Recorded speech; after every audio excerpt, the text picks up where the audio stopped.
सत श्री अकाल जी। तुसी वेख रहे हो पंजाब मेल USA TV। तुहाडा सारिਆਂ ਦਾ स्वागत खबर जंक्शन ਦੇ ਵਿੱਚ। मैं हाँ संजीव यश खन्ना, मेरे नाल ने नरेंद्र सत्ती जी।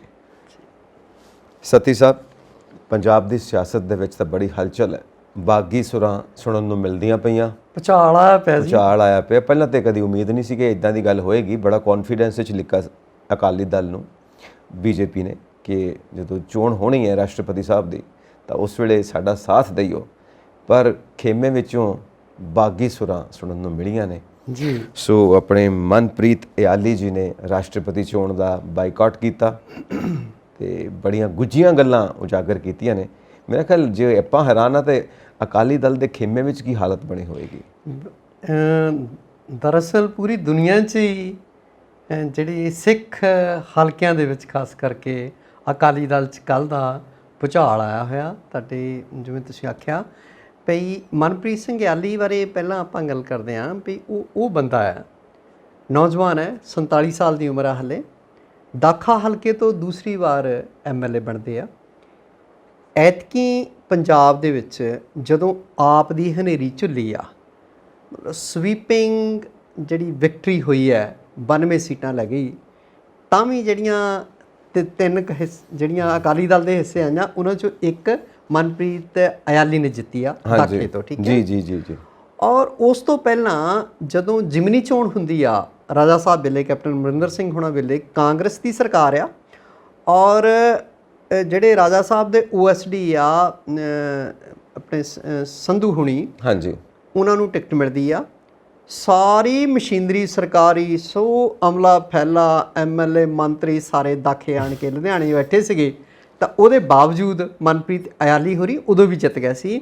ਉਹਦੇ ਤੋਂ ਇਸ ਮਤਲਬ ਇਹਨਾਂ ਦੋ ਜਿਹੜੀਆਂ ਉਹਦੀਆਂ ਜਿੱਤਾਂ ਨੇ ਇਆਲੀ ਸਾਹਿਬ ਦੀਆਂ, ਉਹਦੇ ਤੋਂ ਉਹਨਾਂ ਦੀ ਹਰਮਨ ਪਿਆਰਤਾ ਦਾ ਆਪਾਂ ਅੰਦਾਜ਼ਾ ਲਾ ਸਕਦੇ ਹਾਂ। ਬਿਲਕੁਲ ਸਹੀ ਗੱਲ ਹੈ। ਦੂਸਰੀ ਗੱਲ ਰਹੀ ਕੱਲ੍ਹ ਰਾਸ਼ਟਰਪਤੀ ਚੋਣ ਸੀਗੀ, ਪਾਰਲੀਮੈਂਟ 'ਚ ਮੈਂਬਰ ਪਾਰਲੀਮੈਂਟਸ ਨੇ ਵੋਟਾਂ ਪਾਈਆਂ ਔਰ 99% ਦੇ ਆਸ-ਪਾਸ ਜਿਹੜੀ ਆ ਉਹ ਵੋਟਿੰਗ ਹੋਈ ਹੈ। ਹਾਂਜੀ। ਅਤੇ ਇਸੇ ਤਰ੍ਹਾਂ ਜਿਹੜੀਆਂ ਸੂਬਾਈ ਅਸੈਂਬਲੀਆਂ ਨੇ, ਵਿਧਾਨ ਸਭਾਵਾਂ, ਉੱਥੇ ਚੋਣਾਂ ਹੋਈਆਂ। ਪੰਜਾਬ 'ਚੋਂ ਜਿਹੜੇ ਚੱਬੇਆਲ ਤੋਂ ਡਾਕਟਰ ਰਾਜ ਕੁਮਾਰ ਨੇ ਕਾਂਗਰਸ ਦੇ, ਉਹ ਵਿਦੇਸ਼ ਗਏ ਹੋਣ ਕਰਕੇ ਵੋਟ ਨਹੀਂ ਪਾ ਸਕੇ।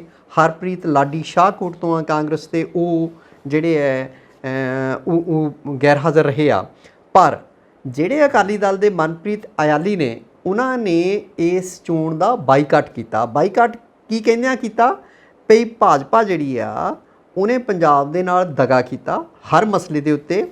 ਚੰਡੀਗੜ੍ਹ ਪੰਜਾਬ ਨੂੰ ਨਹੀਂ ਦਿੱਤਾ, ਪੰਜਾਬੀ ਬੋਲਦੇ ਇਲਾਕੇ ਪੰਜਾਬ ਨੂੰ ਨਹੀਂ ਦਿੱਤੇ, ਔਰ ਹਰਿਆਣਾ ਨੂੰ ਵਿਧਾਨ ਸਭਾ ਬਣਾਉਣ ਲਈ ਥਾਂ ਦੇ ਰਹੇ ਆ ਚੰਡੀਗੜ੍ਹ ਦੇ ਵਿੱਚ। ਦੂਸਰਾ ਉਹ ਕਹਿੰਦੇ ਪਾਣੀਆਂ ਦਾ ਮਸਲਾ ਉੱਥੇ ਹੀ ਲਟਕ ਰਿਹਾ, ਔਰ EMPLOYEES ਨੂੰ ਸੈਂਟਰ ਗਵਰਨਮੈਂਟ ਦੇ ਜਿਹੜੀਆਂ ਨਿਯਮ ਲਾਗੂ ਕੀਤੇ ਹਨ ਜੀ। ਭਈ ਭਾਜਪਾ ਨੇ ਪੰਜਾਬ ਦੇ ਨਾਲ ਕਿੱਥੇ ਵਫਾ ਕੀਤੀ ਹੈ ਜਿਹੜਾ ਅਸੀਂ ਉਹਨਾਂ ਦੇ ਉਮੀਦਵਾਰ ਨੂੰ ਵੋਟ ਪਾਈਏ। ਬਿਲਕੁਲ। ਨਾਲ ਦੀ ਨਾਲ ਉਹਨਾਂ ਨੇ ਕਿਹਾ ਭਈ ਜਿਹੜੀ ਝੁੰਦਾ ਕਮੇਟੀ ਦੀ ਰਿਪੋਰਟ ਆ ਉਹ ਲਾਗੂ ਕੀਤੀ ਜਾਵੇ। ਝੁੰਦਾ ਕਮੇਟੀ ਕੀ ਹੈ?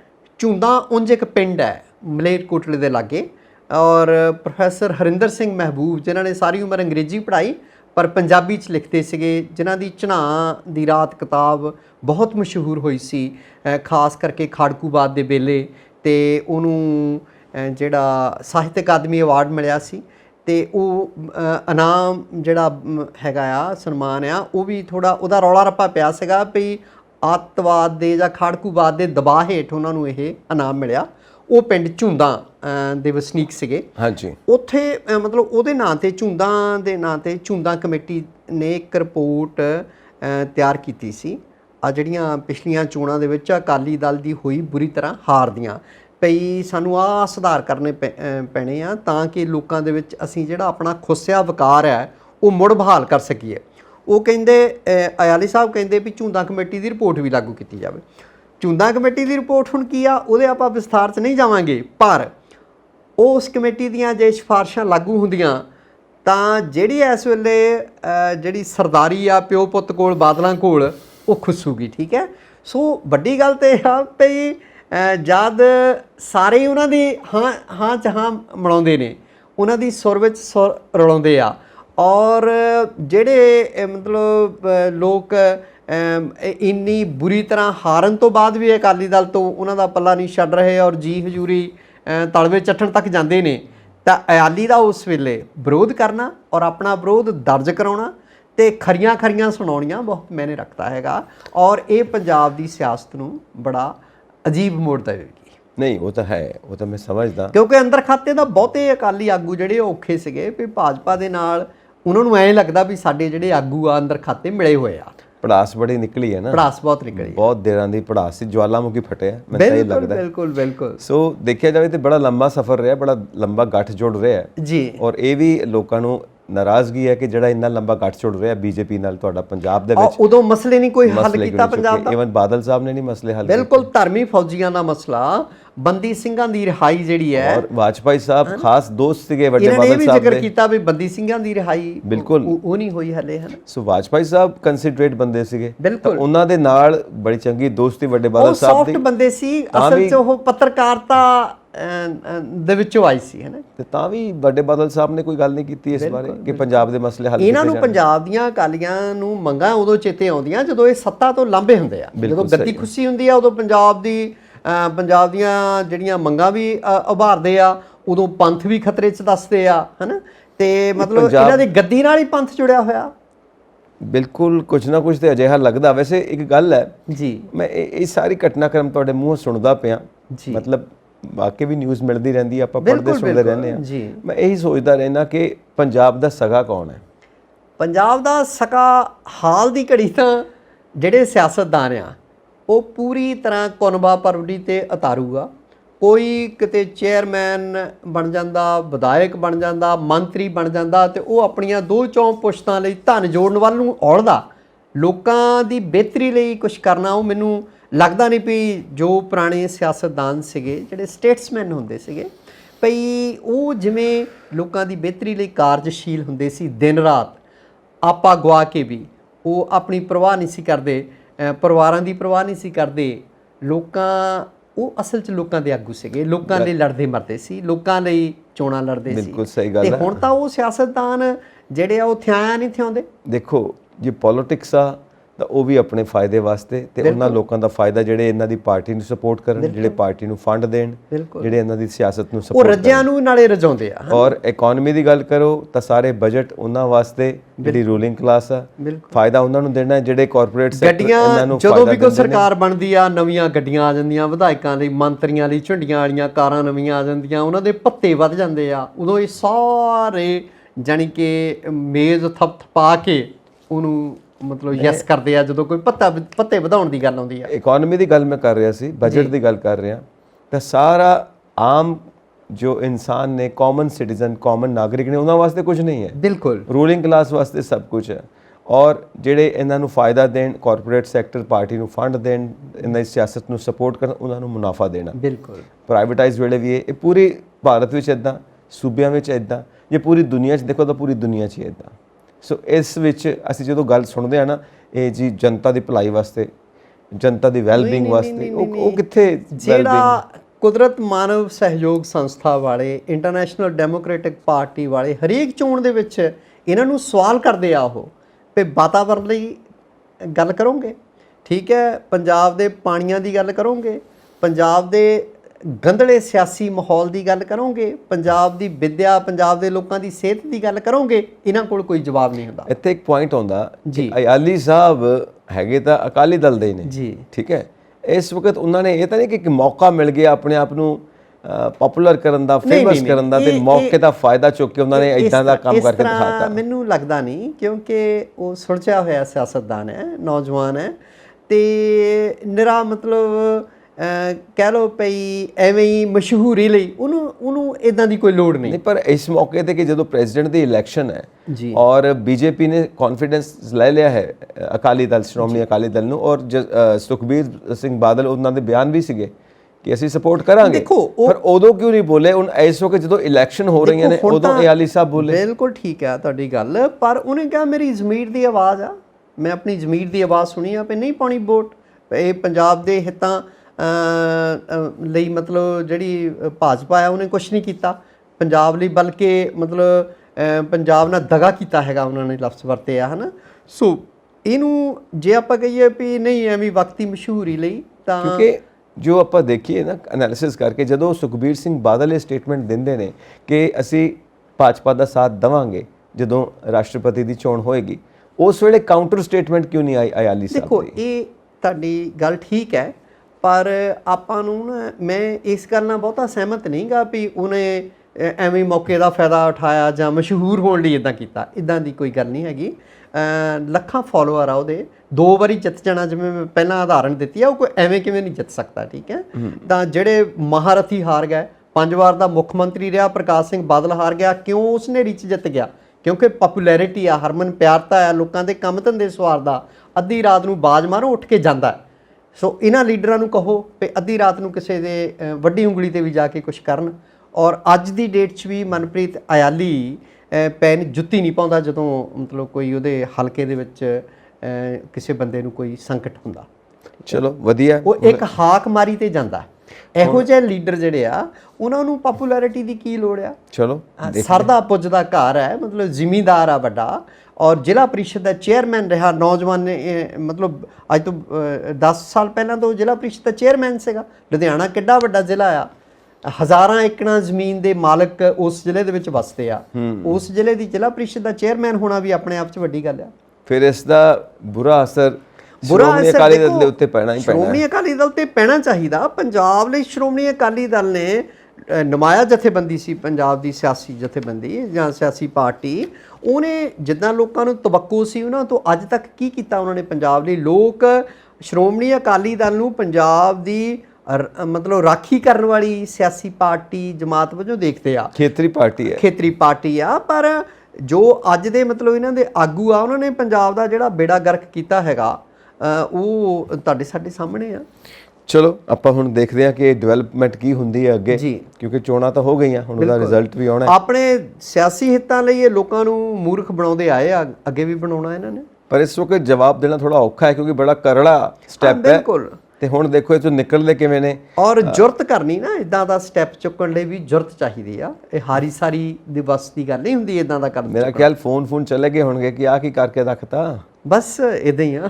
ਫੋਨ ਤਾਂ ਹੋਏ ਹੋਣਗੇ ਔਰ ਜਲਵਾ ਵੀ ਹੋਇਆ ਹੋਏਗਾ। ਵੱਡੇ ਬਾਦਲ ਕਹਿੰਦੇ ਹੁੰਦੇ ਆ ਵੀ ਕਾਕਾ ਜੀ ਇਹ ਤੁਸੀਂ ਕੀ ਕੀਤਾ, ਇਹ ਤੁਸੀਂ ਕੀ ਕੀਤਾ। ਇਦਾਂ ਦੇ ਫੋਨ ਤਾਂ ਆਏ ਹੋਣੇ ਉਹਨਾਂ ਨੂੰ, ਪੱਕਾ ਆਏ ਹੋਣਗੇ। ਚਲੋ ਦੇਖਦੇ ਹਾਂ ਅਯਾਲੀ ਸਾਹਿਬ ਹੁਣ ਕਿੱਦਾਂ ਫੇਸ ਕਰਦੇ ਨੇ, ਕਿਉਂਕਿ ਫੈਕਟਸ ਨੂੰ ਤੇ ਫੇਸ ਕਰਨਾ ਹੀ ਪੈਣਾ। ਔਰ ਦੇਖੋ ਹੋ ਸਕਦਾ ਹੈ ਕਿ ਨਵੀਂ ਸਿਆਸਤ ਜਨਮ ਲਵੇ ਇਸ ਤਰ੍ਹਾਂ ਦੀ ਮੂਵਮੈਂਟ ਤੋਂ ਬਾਅਦ ਸ਼੍ਰੋਮਣੀ ਅਕਾਲੀ ਦਲ ਦੇ ਅੰਦਰ। ਖੈਰ ਆਪਾਂ ਅੱਗੇ ਵਧਦੇ ਹਾਂ ਜੀ। ਸਿਮਰਨਜੀਤ ਸਿੰਘ ਮਾਨ ਹੁਣ ਦੁਬਾਰਾ ਉਹਨਾਂ ਨੇ ਉਹੀ ਗੱਲ ਕਰਨੀ ਸ਼ੁਰੂ ਕਰ ਦਿੱਤੀ। ਖੈਰ ਸਹੁੰ ਚੁੱਕ ਲਈ, ਤਲਵਾਰ ਵਾਲੀ ਗੱਲ ਜ਼ਿੱਦ ਛੱਡ ਦਿੱਤੀ, ਪਾਰਲੀਮੈਂਟ ਦੇ ਅੰਦਰ ਜਾ ਕੇ ਆਪਣਾ ਕੰਮ ਕੀਤਾ, ਸੰਵਿਧਾਨ ਦੀ ਸਹੁੰ ਚੁੱਕੀ। ਭਗਤ ਸਿੰਘ ਦੀ ਸਟੇਟਮੈਂਟ ਤੇ ਹਜੇ ਵੀ ਕਹਿੰਦੇ ਨੇ ਮੈਂ ਮਾਫੀ ਮੰਗਣ ਨੂੰ ਤਿਆਰ ਨਹੀਂ। ਅਜੇ ਵੀ ਆਪਣੇ ਨਾਨੇ ਅਰੂੜ ਸਿੰਘ ਦਾ ਬਚਾਅ ਕਰਦੇ ਆ। ਠੀਕ ਹੈ, ਪਰਿਵਾਰ ਦੀ ਗੱਲ ਹੈ, ਸਾਖ ਦੀ ਇੱਜ਼ਤ ਦੀ ਗੱਲ ਹੈ। ਇੱਕ ਨਵੀਂ ਗੱਲ ਹੋ ਗਈ ਹੁਣ। ਅਸੀਂ ਸ਼ੁਰੂ ਤੋਂ ਜਾਣਦੇ ਸੀ ਕਿ ਖਾਲਿਸਤਾਨ ਪੱਖੀ ਸੋਚ ਹੈ, ਉਹਨਾਂ ਦੀ ਸਪੋਰਟ ਕਰਦੇ ਨੇ। ਹੁਣ ਖੁੱਲ੍ਹਮ ਖੁੱਲ੍ਹਾ ਉਹ ਗੱਲ ਫਿਰ ਸਾਹਮਣੇ ਆ ਗਈ ਔਰ FIRs ਤੱਕ ਗੱਲ ਪਹੁੰਚ ਚੁੱਕੀ ਹੈ। ਦੇਖੋ ਬਾਹਰ ਆਣ ਕੇ ਅੰਦਰ ਸਹੁੰ ਚੁੱਕ ਲਈ। ਪਹਿਲਾਂ ਤਾਂ ਕੱਲ ਦਾ ਸੋਸ਼ਲ ਮੀਡੀਆ ਤੇ ਹੜ੍ਹ ਆਇਆ ਵੀ ਹੁਣ ਭਾਈ ਤੇਰੀ ਕਿਰਪਾਨ ਕਿੱਥੇ ਗਈ। ਦੂਜੀ ਗੱਲ, ਉਸੇ ਸੰਵਿਧਾਨ ਦੀ ਜਾ ਕੇ ਸਹੁੰ ਚੁੱਕਦੇ ਆ ਜਿਹੜੇ ਸੰਵਿਧਾਨ ਨੂੰ ਮੰਨਦੇ ਹੀ ਨਹੀਂ, ਅੱਜ ਤੱਕ ਮੰਨਿਆ ਹੀ ਨਹੀਂ ਸਿਮਰਨਜੀਤ ਸਿੰਘ ਮਾਨ ਨੇ। ਉਸੇ ਸੰਵਿਧਾਨ ਦੇ ਤਹਿਤ IPS ਆਫੀਸਰ ਵੀ ਰਿਹਾ, ਠੀਕ ਹੈ। ਉਸੇ ਸੰਵਿਧਾਨ ਤਹਿਤ ਜਿਹੜਾ ਆ ਨੌਕਰੀ ਵੀ ਕਰ ਲਈ, ਸਭ ਕੁਝ ਕਰ ਲਿਆ। ਹੁਣ ਸਹੁੰ ਚੁੱਕਣ ਤੋਂ ਬਾਅਦ ਪਹਿਲਾਂ ਤਾਂ ਉੱਥੇ ਸਪੀਕਰ ਨੂੰ ਕਹਿੰਦੇ ਬਿਰਲਾ ਸਾਹਿਬ ਨੂੰ ਵੀ ਮੈਨੂੰ ਜਿਹੜੀ ਵਿਦੇਸ਼ ਮਾਮਲਿਆਂ ਦੀ ਕਮੇਟੀ ਆ ਨਾ ਉਹਦਾ ਮੈਂਬਰ ਬਣਾਇਆ ਜਾਵੇ ਤੇ ਇੱਕ ਹੋਰ ਕਮੇਟੀ ਦਾ, ਠੀਕ ਹੈ। ਦੂਸਰੀ ਗੱਲ ਇਹ ਭਈ ਬਾਹਰ ਆਣ ਕੇ ਮਤਲਬ ਭਗਤ ਸਿੰਘ ਨੂੰ ਫੇਰ ਅੱਤਵਾਦੀ ਦੱਸ ਰਹੇ ਆ। ਖਾਲਿਸਤਾਨ ਦੇ ਮੁੱਦੇ ਤੇ ਕਹਿੰਦੇ ਆ ਵੀ ਮੈਂ ਖਾਲਿਸਤਾਨ ਦੀ ਹਮਾਇਤ ਕਰਦਾ, ਅਸੀਂ ਬਣਾਉਣਾ। ਔਰ ਕਹਿੰਦੇ ਵੀ ਜਿਹੜੀਆਂ 2 ਪਰਮਾਣੂ ਤਾਕਤਾਂ ਨੇ ਭਾਰਤ ਤੇ ਪਾਕਿਸਤਾਨ, ਉਹਦੇ ਦਰਮਿਆਨ ਖਾਲਿਸਤਾਨ ਬਫਰ ਸਟੇਟ ਦਾ ਕੰਮ ਕਰੂਗਾ ਔਰ ਦੋਹਾਂ ਪਰਮਾਣੂ ਤਾਕਤਾਂ ਦੀ ਲੜਾਈ ਜਿਹੜੀ ਆ ਉਹਨੂੰ ਰੋਕੂਗਾ, ਠੀਕ ਹੈ। ਸੋ ਦੇਖੋ ਇੱਕ ਬੰਨੇ ਤੁਸੀਂ ਉਹ ਜਿਹੜੀ ਆਗਿਆ ਮਗਦੀ ਰੱਖਣਾ ਚਾਹੁੰਦੇ ਹੋ, ਖਾਲਿਸਤਾਨ ਦੇ ਨਾਂ ਤੇ ਪੰਜਾਬ ਦੀ ਕਿੰਨੀ ਨੌਜਵਾਨੀ ਦਾ ਘਾਣ ਹੋਇਆ, ਕਿੰਨੇ ਲੋਕ ਬੇਦੋਸ਼ੇ ਮਾਰੇ ਗਏ। ਹਾਂਜੀ, 50,000 ਇੱਕ ਮੋਟੇ ਅੰਦਾਜ਼ੇ ਮੁਤਾਬਕ ਪੰਜਾਬ ਦੇ ਵਿੱਚ 50,000 ਤੋਂ ਵੱਧ ਲੋਕ ਉਹਨਾਂ 10-12 ਸਾਲਾਂ ਦੇ ਵਿੱਚ ਮਾਰੇ ਗਏ, ਘਰ ਉੱਜੜ ਗਏ, 20-20 ਸਾਲ ਬਰਾਤਾਂ ਨਹੀਂ ਚੜੀਆਂ। ਤੁਸੀਂ ਸਰਹੱਦੀ ਪਿੰਡਾਂ 'ਚ ਜਾ ਕੇ ਦੇਖੋ, ਫਿਰੋਜ਼ਪੁਰ, ਅੰਮ੍ਰਿਤਸਰ, ਪਠਾਨਕੋਟ ਦੇ ਏਰੀਏ 'ਚ, ਗੁਰਦਾਸਪੁਰ ਦੇ ਏਰੀਏ ਦੇ ਵਿੱਚ ਭਈ ਕਿੰਨੇ ਕਿੰਨੇ ਵਰੇ ਜਿਹੜੇ ਆ ਘਰਾਂ 'ਚ ਕੋਈ ਨੌਜਵਾਨ ਹੀ ਨਹੀਂ ਸੀਗਾ, ਬਰਾਤਾਂ ਕਿਹਦੀਆਂ ਬਹੁਤ ਚੜ੍ਹਨੀਆਂ ਬੁਰੀ ਸੀ। ਹਾਲਤ ਹੈ। ਔਰ ਤੁਸੀਂ ਦੇਖੋ ਕਿੱਦਾਂ ਦੀ ਸੋਚ, ਤੇ ਇਹ ਲੋਕ ਅਜੇ ਵੀ ਖਾਲਿਸਤਾਨ ਦਾ ਮੁੱਦਾ ਜਿਹੜਾ ਉਹ ਭਖਦਾ ਰੱਖਣਾ ਚਾਹੁੰਦੇ ਆ। ਇਸ ਉਮਰੇ ਹਾਂਜੀ, ਅੱਸੀਆਂ ਨੂੰ ਟੱਚ ਕਰਦੇ ਪਏ ਨੇ। ਬਿਲਕੁਲ। ਔਰ ਇਸ ਉਮਰੇ ਤੁਸੀਂ ਇਸ ਤਰ੍ਹਾਂ ਦੀਆਂ ਗੱਲਾਂ ਕਰੋ।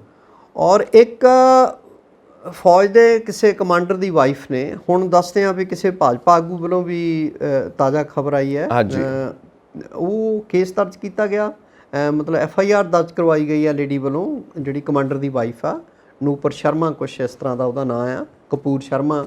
ਤੇ ਉਹ ਕਹਿੰਦੇ ਆ ਵੀ ਜੇ ਦਿੱਲੀ ਪੁਲਿਸ ਨੇ ਕੋਈ ਕਾਰਵਾਈ ਨਾ ਕੀਤੀ, ਵੀ ਜਿਹੜੀ ਮਾਨ ਦੀ ਸਟੇਟਮੈਂਟ ਆ ਉਹ ਭਗਤ ਸਿੰਘ ਨੂੰ ਜਿਹੜਾ ਅੱਤਵਾਦੀ ਦੱਸਣਾ ਦੇਸ਼ ਧਰੋਹੀ ਦਾ ਕੰਮ ਆ। ਵੀ ਭਗਤ ਸਿੰਘ ਸਾਡਾ ਨਾਇਕ ਸੀਗਾ, ਦੇਸ਼ ਦੀ ਆਜ਼ਾਦੀ ਦੀ ਲੜਾਈ ਵਿੱਚ ਉਹਦਾ ਯੋਗਦਾਨ ਅਹਿਮ ਸੀਗਾ, ਔਰ ਉਹਨੂੰ ਅੱਤਵਾਦੀ ਦੱਸਣਾ ਉਹਦਾ ਅਪਮਾਨ ਆ। ਇਸ ਕਰਕੇ ਬਣਦੀ ਕਾਨੂੰਨੀ ਕਾਰਵਾਈ ਜਿਹੜਾ ਸਿਮਰਨਜੀਤ ਸਿੰਘ ਮਾਨ ਦੇ ਖਿਲਾਫ ਕੀਤੀ ਜਾਵੇ। ਔਰ ਉਹਨਾਂ ਨੇ ਇਹ ਵੀ ਕਿਹਾ, ਉਸ ਲੇਡੀ ਨੇ, ਵੀ ਜੇ ਦਿੱਲੀ ਪੁਲਿਸ ਨੇ ਕੋਈ ਕਾਰਵਾਈ ਨਾ ਕੀਤੀ ਤਾਂ ਮੈਂ ਸੰਗਰੂਰ ਤੱਕ ਸਿਮਰਨਜੀਤ ਸਿੰਘ ਮਾਨ ਦਾ ਪਿੱਛਾ ਕਰੂੰ, ਜਦ ਤੱਕ ਇਹਦੇ ਖਿਲਾਫ ਜਿਹੜੀ ਆ ਕੋਈ ਕਾਰਵਾਈ ਨਹੀਂ ਹੁੰਦੀ, ਢੁਕਵੀਂ ਕਾਰਵਾਈ ਨਹੀਂ ਹੁੰਦੀ। ਦੇਖੋ ਗੱਲ ਇਹ ਹੈ, ਪਾਕਿਸਤਾਨ ਤੱਕ ਸਪੋਰਟ ਹੈ ਜੀ ਭਗਤ ਸਿੰਘ ਨੂੰ, ਕਿਉਂਕਿ ਲਾਹੌਰ ਕਨਸਪਾਇਰੇਸੀ ਕੇਸ ਅਸੀਂ ਸਾਰੇ ਜਾਣਦੇ ਹਾਂ, ਜਦੋਂ ਅਰੈਸਟ ਕੀਤਾ ਗਿਆ ਅਸੈਂਬਲੀ ਬੰਬ ਤੋਂ ਬਾਅਦ, ਔਰ ਲਾਹੌਰ ਦੇ ਵਿੱਚ ਹੀ ਉਹ ਜੇਲ੍ਹ ਜਿੱਥੇ ਉਹਨਾਂ ਨੂੰ ਫਾਂਸੀ ਦੀ ਸਜ਼ਾ ਹੋਈ ਹੈ। ਐਗਜ਼ੈਕਟਲੀ। ਤਾਂ ਲਾਹੌਰ ਦੇ ਵਿੱਚ ਵੀ ਉਹਨਾਂ ਦਾ ਇੱਕ ਰੁਤਬਾ ਹੈ ਜੀ, ਸ਼ਹੀਦ ਆਜ਼ਮ। ਉਹ ਸਿਰਫ ਪੰਜਾਬ ਵਿੱਚ, ਭਾਰਤ ਦੇ ਪੰਜਾਬ ਵਿੱਚ ਨਹੀਂ, ਉਹ ਪਾਕਿਸਤਾਨ ਦੇ ਪੰਜਾਬ ਵਿੱਚ ਵੀ ਅੱਜ ਵੀ ਉੱਥੇ ਸ਼ਾਮਦਾਨ ਚੌਕ ਦਾ ਰੌਲਾ ਪੈ ਰਿਹਾ ਵੀ ਉਹ ਸ਼ਹੀਦ ਭਗਤ ਸਿੰਘ ਦੇ ਨਾਂ ਤੇ ਰੱਖਣਾ ਸੀ। ਔਰ ਪੂਰੀ ਦੁਨੀਆ ਦੇ ਵਿੱਚ ਜਿਹੜੇ ਯੰਗ ਬੈਠੇ ਨੇ, ਪੰਜਾਬੀ ਵੀ, ਭਾਰਤੀ ਵੀ, ਔਰ ਜੋ ਵਿਦੇਸ਼ੀ ਵੀ ਨੇ, ਜਿਨ੍ਹਾਂ ਨੂੰ ਪਤਾ ਭਗਤ ਸਿੰਘ ਬਾਰੇ, ਜਿਨ੍ਹਾਂ ਨੂੰ ਆਜ਼ਾਦੀ ਦੀ ਲੜਾਈ ਦਾ ਪਤਾ, ਜਿਨ੍ਹਾਂ ਮੁਲਕਾਂ ਦੇ ਵਿੱਚ ਆਜ਼ਾਦੀ ਦੀ ਲੜਾਈ ਵਾਸਤੇ ਲੜਾਈ ਲੜੀ ਗਈ ਹੈ, ਭਾਵੇਂ ਉਹ ਵਿਦੇਸ਼ੀ ਮੁਲਕੀ ਕਿਉਂ ਨਹੀਂ ਹੈਗੇ, ਭਗਤ ਸਿੰਘ ਦਾ ਆਦਰ ਕਰਦੇ ਨੇ, ਸਤਿਕਾਰ ਕਰਦੇ ਨੇ। ਔਰ ਅੱਜ ਤੁਸੀਂ ਇਦਾਂ ਦੀ ਗੱਲ ਕਹੋ। ਔਰ ਤੁਸੀਂ ਦੇਖੋ ਵੀ ਇਹ ਸਾਰੇ ਨੈਰੇਟਿਵ ਸਿਰਜੇ ਜਾਂਦੇ ਆ। ਭਈ ਤੁਸੀਂ ਦੇਖਿਆ ਹੋਣਾ ਸੋਸ਼ਲ ਮੀਡੀਆ ਤੇ ਕੁਝ ਲੋਕਾਂ ਦੇ ਭਗਤ ਸਿੰਘ ਬਾਰੇ ਵਿਚਾਰ ਜਿਹੜੇ ਆ ਉਹ ਘੁੰਮ ਰਹੇ ਨੇ। ਉਹਨਾਂ 'ਚ ਕੌਣ ਨੇ? ਗੁਰਤੇਜ ਸਿੰਘ ਸਾਬਕਾ IAS। ਉਹਨਾਂ 'ਚ ਕੌਣ ਆ? ਅਜਮੇਰ ਸਿੰਘ। ਅਜਮੇਰ ਸਿੰਘ ਹੁਣ ਸਿੱਖ ਆਗੂ ਬਣਿਆ ਹੋਇਆ, ਸਿੱਖ ਵਿਚਾਰਧਾਰਕ ਚਿੰਤਕ ਬਣਿਆ ਹੋਇਆ, ਕਦੀ ਨਕਸਲਵਾੜੀ ਲਹਿਰ ਦਾ ਸਰਗਰਮ ਕਾਰਕੁਨ ਰਿਹਾ, ਆਗੂ ਰਿਹਾ, ਹੈ ਨਾ ਜੀ। ਤੇ ਉਹ ਭਗਤ ਸਿੰਘ ਦੇ ਖਿਲਾਫ ਬੋਲ ਰਿਹਾ ਵੀ ਭਗਤ ਸਿੰਘ ਤਾਂ ਦੇਵਨਾਗਰੀ ਨੂੰ ਸਾਰੇ ਦੇਸ਼ ਦੇ ਵਿੱਚ ਲਾਗੂ ਕਰਨਾ ਚਾਹੁੰਦਾ ਸੀ ਤੇ ਉਹ ਆਰੀਆ ਸਮਾਜੀ ਸੀ। ਇਸ ਤਰ੍ਹਾਂ ਹੋਰ ਲੋਕਾਂ ਦੇ ਜਿਹੜੇ ਵਿਚਾਰ ਆ ਉਹ ਫਲੋਟ ਕੀਤੇ ਜਾ ਰਹੇ ਆ। ਫਿਰ ਭਾਈ ਰਣਧੀਰ ਸਿੰਘ ਦੇ, ਸਰਦਾਰ ਕਪੂਰ ਸਿੰਘ ਦੇ ਵਿਚਾਰ ਜਿਹੜੇ ਆ, ਜਿਹੜੇ ਉਹਦੇ ਖਿਲਾਫ ਜਾਂਦੇ ਆ, ਭਗਤ ਸਿੰਘ ਦੇ ਬਿਲਕੁਲ ਖਿਲਾਫ ਜਾਂਦੇ ਨੇ। ਔਰ ਜਿਹੜੇ ਉਹਨਾਂ ਦੇ ਭਾਣਜੇ ਸਾਹਿਬ ਨੇ ਪ੍ਰੋਫੈਸਰ ਜਗਮੋਹਨ ਲੁਧਿਆਣਾ 'ਚ ਰਹਿੰਦੇ ਨੇ, ਜਮਹੂਰੀ ਅਧਿਕਾਰ ਸਭਾ ਦੇ ਆਗੂ ਨੇ ਜੀ। ਉਹਨਾਂ ਨਾਲ ਮੇਰੀ ਫੋਨ ਤੇ ਗੱਲ ਹੋਈ ਜੀ ਕਿ ਜੋ ਇਹ ਸਭ ਫਲਸਫੇ ਆ ਰਹੇ ਨੇ ਜੋ ਭਗਤ ਸਿੰਘ ਦੀ ਫਿਲਾਸਫੀ ਦੇ ਨਾਲ ਮੈਚ ਨਹੀਂ ਕਰਦੇ, ਕਿੱਥੋਂ ਆਏ ਜੀ? ਉਹਨਾਂ ਨੇ ਮੈਨੂੰ ਇਹੀ ਗੱਲ ਕਹੀ, ਕਹਿੰਦੇ ਬਹੁਤ ਕੁਛ ਆ, ਔਰ ਇੰਨਾ ਝੂਠ ਸਿਰਜਿਆ ਜਾ ਰਿਹਾ ਹੈ। ਇਹ ਨੈਰੇਟਿਵ ਜਿਹੜਾ ਹੈ ਨਾ, ਇਹ ਜਾਣ ਬੁੱਝ ਕੇ ਇਸ ਤਰ੍ਹਾਂ ਦਾ ਸਿਰਜਿਆ ਜਾ ਸਕਦਾ ਤਾਂ ਕਿ ਜਿਹੜੇ ਨਾਇਕ ਸਾਡੇ ਸਦੀਆਂ ਤੋਂ ਸਾਡੇ ਨਾਇਕ ਰਹੇ ਆ, ਉਹਨਾਂ ਦੀ ਯਾਦ ਜਿਹੜੀ ਆ ਲੋਕਾਂ ਦੇ ਮਨਾਂ 'ਚੋਂ ਭੁਲਾਈ ਜਾ ਸਕੇ, ਔਰ ਉਹ ਇਸ ਤਰ੍ਹਾਂ ਦੇ ਬ੍ਰਿਤਾਂਤ ਸਿਰਜ ਰਹੇ ਆ। ਬਿਲਕੁਲ ਸਹੀ ਗੱਲ ਹੈ। ਇਹ ਸਾਰਾ ਇੱਕ ਸਾਜ਼ਿਸ਼ ਦੇ ਤਹਿਤ ਸਾਜ਼ਿਸ਼ ਹੈ, ਔਰ ਉਹਨਾਂ ਦੀ ਸੋਚ, ਉਹਨਾਂ ਦੀ ਫਿਲਾਸਫੀ ਨਾਲ ਕਿਤੇ ਕੋਈ ਗੱਲ ਮੈਚ ਨਹੀਂ ਕਰਦੀ, ਬਿਲਕੁਲ ਨਹੀਂ ਖਾਂਦੀ। ਸੋ ਪ੍ਰੋਫੈਸਰ ਜਗਮੋਹਨ ਇਸ ਗੱਲ ਤੇ ਬਿਲਕੁਲ ਮਤਲਬ ਸਟ੍ਰਿਕਟ ਨੇ, ਡਿਸਾਈਡਡ ਨੇ ਕਿ ਬਿਲਕੁਲ ਟੋਟਲੀ ਰੋਂਗ ਹੈ। ਔਰ ਜਿੱਥੇ ਮੈਨੂੰ ਖੜੇ ਹੋਣ ਦੀ ਮਤਲਬ ਲੱਗੇਗਾ ਮੈਨੂੰ ਖੜਾ ਹੋਣਾ ਚਾਹੀਦਾ ਇਹਦੇ ਖਿਲਾਫ, ਮੈਂ ਖੜਾ ਜ਼ਰੂਰ ਹੋਵਾਂਗਾ। ਖੜੇ ਹੋਣਗੇ, ਬਿਲਕੁਲ ਖੜਾ ਹੋਣਾ। ਉਹ ਬਹੁਤ ਨਿਰਭੈ ਆਗੂ ਹੈ, ਬਿਲਕੁਲ ਨਿਰਭੈ, ਉਹਨਾਂ 'ਚ ਉਹੀ ਖੂਨ ਹੈ। ਸੋ ਜੀ ਸਿਮਰਨਜੀਤ ਸਿੰਘ ਮਾਨ, ਹੁਣ ਇਹਨਾਂ ਦਾ ਮਤਲਬ ਜੋ ਇਹ ਸਾਰਾ ਕਿਰਦਾਰ ਸਾਹਮਣੇ ਆ ਰਿਹਾ, ਕੱਲ ਨੂੰ ਇਦਾਂ ਵੀ ਹੋ ਸਕਦਾ ਵੀ ਲੋਕ ਜਿਹੜੇ ਆ ਇਹਨਾਂ ਨੂੰ ਘੇਰਨ, ਰਾਹ ਗਲੀ ਇਹਨਾਂ ਦਾ ਹੋ ਸਕਦਾ। ਇਹ ਨੌਜਵਾਨ ਭਾਰਤ ਸਭਾਵਾਂ, ਖੱਬੇ ਪੱਖੀ ਧਿਰਾਂ, ਦੇਸ਼ ਭਗਤ ਲੋਕ ਇਹਨਾਂ ਨੂੰ ਰਾਹ ਗਲੀ ਘੇਰਨਗੇ, ਸੜਕਾਂ ਤੇ ਘੇਰਨਗੇ, ਸਮਾਗਮਾਂ 'ਚ ਘੇਰਨਗੇ। ਹੋ ਸਕਦਾ ਇਹਨਾਂ ਦਾ ਕੈਂਡੀਡੇਟਸ਼ਿਪ ਵੀ ਕੈਂਸਲ ਹੋ ਸਕੇ। ਜੇ ਮਤਲਬ ਕੋਈ ਪਰਚਾ ਦਰਜ ਹੁੰਦਾ ਤਾਂ ਕਈ ਕੁਝ ਹੋ ਸਕਦਾ ਹੈ, ਕਈ ਕੁਝ ਹੋ ਸਕਦਾ। ਸੋ ਇੱਕ ਸੈਂਸਿਟਿਵ ਮਾਮਲਾ ਸਾਹਮਣੇ ਆ ਰਿਹਾ। ਦੂਸਰਾ, ਤੁਸੀਂ ਇਸ ਉਮਰੇ ਮਤਲਬ 70-72 ਦੀ ਉਮਰ ਦੇ ਵਿੱਚ ਫਿਰ ਉਹ 70-72 ਵੀ ਲੋਕ ਕਹਿ ਰਹੇ ਆ ਵੀ ਤੋਂ 70-72 ਗਿਆ, ਛੱਡੋ ਪਰ ਇਹਦੀ ਗੱਲ ਦਾ ਗੁੱਸਾ ਕੀ ਕਰਨਾ। ਬਟ ਇਹ ਗੱਲ ਬਹੁਤ ਇੰਪੋਰਟੈਂਟ ਆ ਕਿਉਂਕਿ ਪੂਰੇ ਮਾਹੌਲ ਦੇ ਉੱਤੇ ਇਹਦਾ ਅਸਰ ਪੈਣਾ। ਬਿਲਕੁਲ ਬਿਲਕੁਲ। ਸੋ ਇੱਕ ਅਸਰ ਪੈ ਰਿਹਾ ਸਾਡੇ ਸਰਕਾਰੀ ਸਕੂਲਾਂ ਦੇ ਦਾਖਲੇ ਦੇ ਉੱਤੇ ਜੀ। 2 ਲੱਖ ਤੋਂ ਜ਼ਿਆਦਾ ਦਾਖਲੇ ਘਟ ਗਏ ਨੇ, ਸਟੂਡੈਂਟਸ ਘਟ ਗਏ ਨੇ, ਕਰੋਨਾ ਕਰਕੇ ਵੀ ਹੋ ਸਕਦਾ ਹੈ, ਆਨਲਾਈਨ ਸਟੱਡੀਜ਼ ਕਿਉਂਕਿ ਲੋਕਾਂ ਕੋਲ ਗੈਜਟਸ ਨਹੀਂ ਹੈ ਜਾਂ ਸਮਝ ਨਹੀਂ ਆਉਂਦੀਆਂ ਜਾਂ ਹੋਰ ਵੀ ਕਈ ਕਾਰਨ ਹੋ ਸਕਦੇ ਨੇ। ਦੇਖੋ ਹਰਜੋਤ ਬੈਂਸੁਰੀ ਤਾਂ ਇਹ ਬਿਆਨ ਦਿੱਤਾ ਵੀ ਦੇਖੋ ਭਾਈ ਆਉਣ ਵਾਲੇ ਸਮੇਂ 'ਚ ਜਿਹੜੀ ਆ ਇਹ ਖੱਪਾ ਪੂਰਾ ਕਰ ਦਿਆਂਗੇ। ਭਈ ਪਿੱਛੇ ਜਾਣੀ ਕਿ ਕੋਵਿਡ ਦੌਰਾਨ ਜਿਹੜੀ ਅਫਸਰਸ਼ਾਹੀ ਆ ਉਹ ਹੋਰ ਪਾਸੇ ਸਰਗਰਮ ਰਹੀ ਆ ਜੀ, ਲੋਕਾਂ ਦੀ ਸਿਹਤ ਪ੍ਰਤੀ ਫਿਕਰਮੰਦ ਸੀ, ਉਧਰ ਤੁਰੇ ਹੋਏ ਸੀਗੇ ਲੋਕ, ਕੋਵਿਡ ਤੇ ਕਾਬੂ ਪਾਉਣ ਦੇ ਵਿੱਚ ਅਫਸਰਸ਼ਾਹੀ ਲੱਗੀ ਹੋਈ ਸੀ।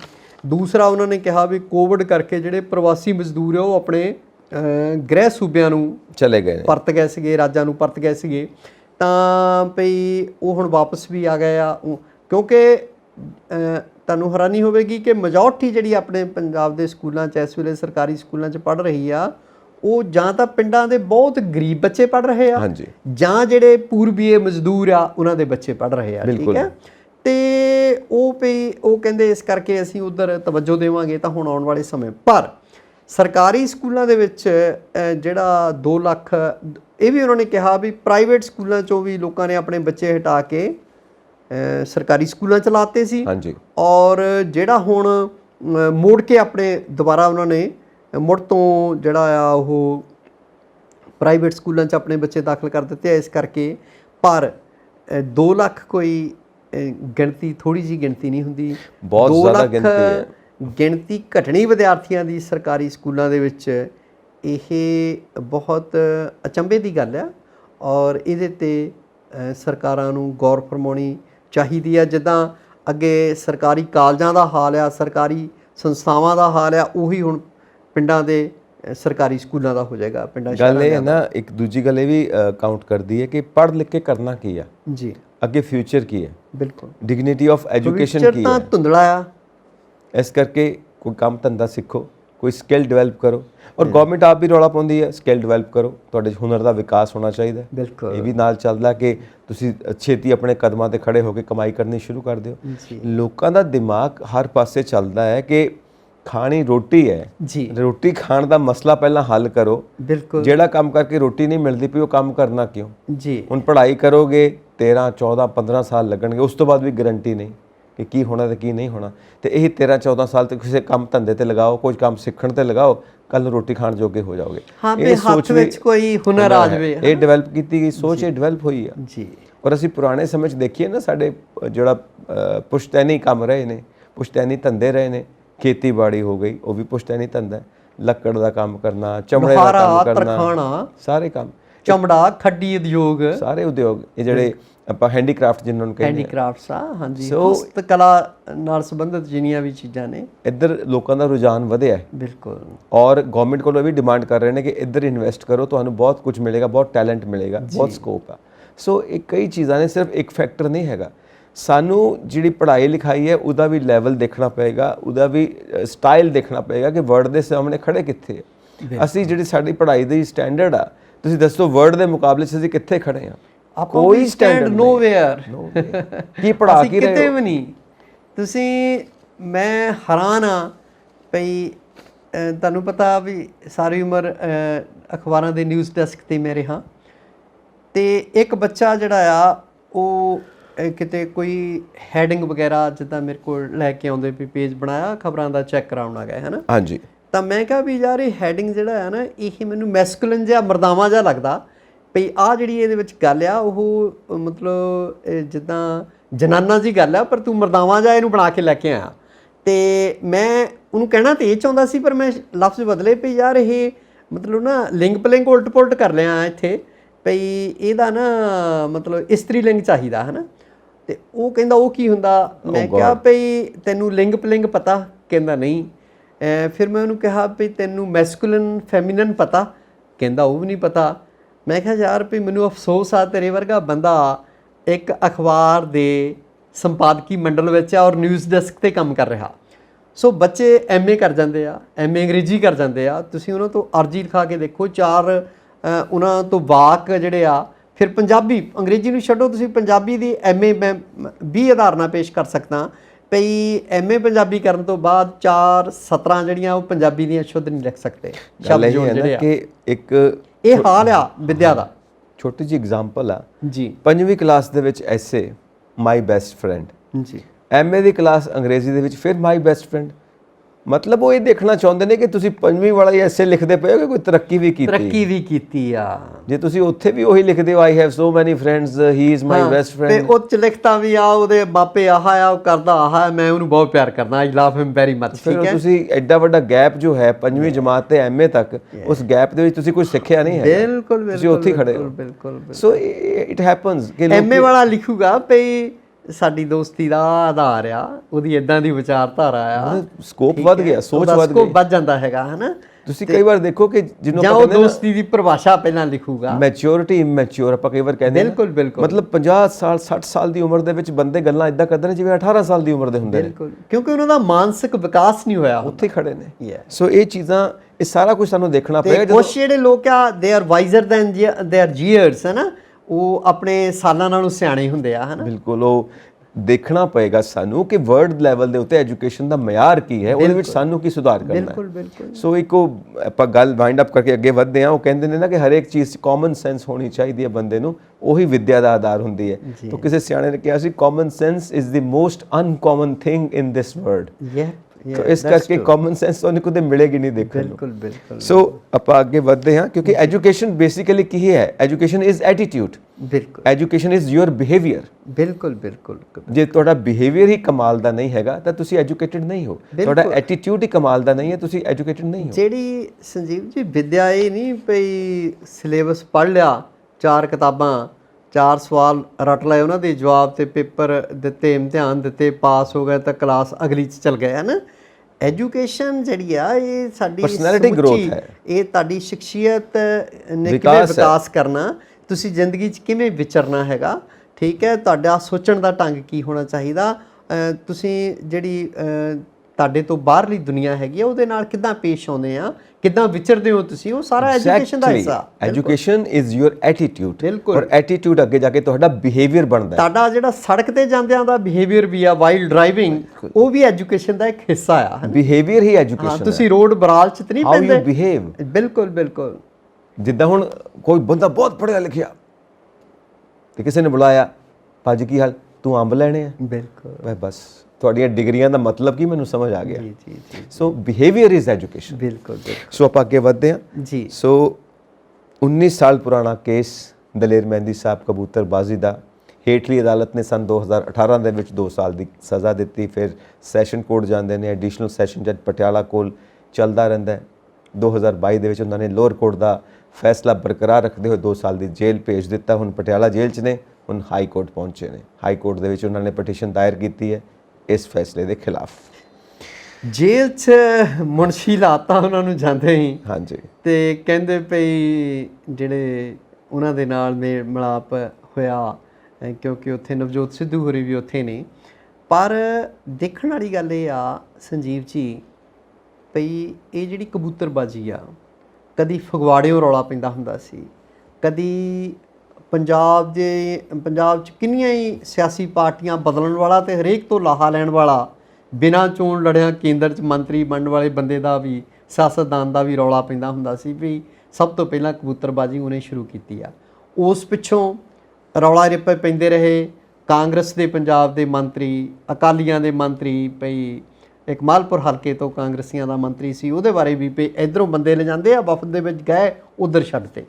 ਇਸੇ ਤਰ੍ਹਾਂ ਜਿਹੜੀਆਂ ਇਹ ਕਲਾਕਾਰਾਂ ਦੇ ਰੂਪ ਵਿੱਚ ਲੋਕ ਜਾਂਦੇ ਆ, ਕੋਈ ਭੰਗੜੇ ਦਾ ਟਰੁੱਪ ਲੈ ਗਏ ਜਾਂ ਗਾਇਕਾਂ ਦੀ ਇੱਕ ਮੰਡਲੀ ਚੱਲ ਗਈ, ਉਹ 'ਚ ਐਵੇਂ ਕੋਈ ਸਾਜਿੰਦਿਆਂ ਦੇ ਤੌਰ 'ਤੇ ਲੈ ਗਏ, ਫਿਰ ਉੱਥੇ ਛੱਡ ਦਿੱਤਾ। ਇਸੇ ਤਰ੍ਹਾਂ ਖਿਡਾਰੀ, ਇਸੇ ਤਰ੍ਹਾਂ ਸਕੂਲਾਂ ਦਾ ਰੌਲਾ ਪੈਂਦਾ ਵੀ ਨਾਸਾ ਦਾ ਟੂਰ ਕਰਵਾਉਂਦੇ ਆ ਤੇ 4 ਨਿਆਣੇ ਉੱਥੇ ਰਹਿ ਗਏ, ਠੀਕ ਹੈ।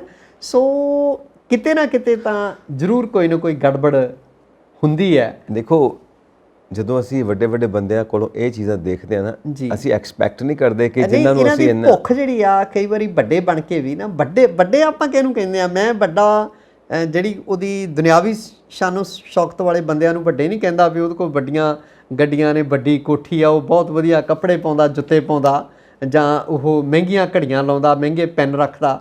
ਇਹ ਵੱਡੇ ਨਹੀਂ ਹੁੰਦੇ।